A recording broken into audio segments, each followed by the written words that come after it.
అన్ని ప్రభుత్వాలపై కాకుండా మన చుట్టూ ఉండే పరిసరాలను మనకున్నంతలో మనమే అభివృద్ధి చేసుకోవాలని హరీష్ స్పోర్ట్స్ అధినేత తలాటం హరీష్ పేర్కొన్నారు. కాకినాడ వివేకానంద పార్కులో 10 సంవత్సరాల క్రితం ఏర్పాటు చేసిన స్వామి వివేకానంద విగ్రహం కళావిహీనంగా తయారైంది.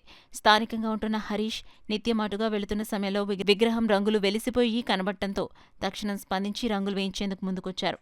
విగ్రహం ప్రభుత్వ స్థలాల్లో ఉండడంతో పార్కు డీఈ లక్ష్మీనారాయణను అనుమతి కోరగా నగరపాలక సంస్థ అధికారులు రంగు వేయించేందుకు అనుమతి ఇచ్చారు.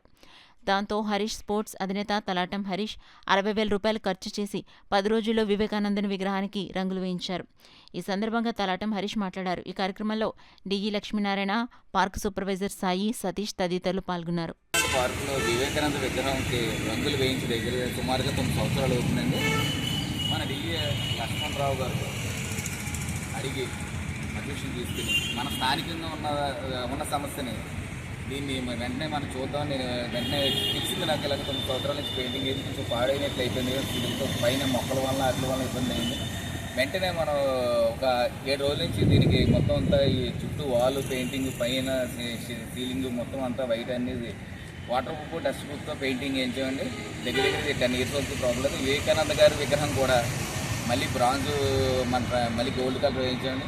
ఇది కూడా దగ్గరికి వస్తుంది. ఇంత మనం నగరంలో కొన్ని సమస్యల్ని మనం ప్రభుత్వం అంటే ప్రజలే కాబట్టి ప్రజల్లో మనం కొన్ని సమస్యలు మనమే పరిష్కరించాలనే ఉద్దేశంతోనే నాకు వివేకానంద గారు అన్న చాలా ఇష్టం. మాకు ఈ అవకాశం ఇచ్చిన మా డీఈ లక్ష్మణరావు గారికి, మనకి సపోర్ట్ మా సాయి గారికి, మా సతీష్కి ఉదయపూర్వక అభినందనలు.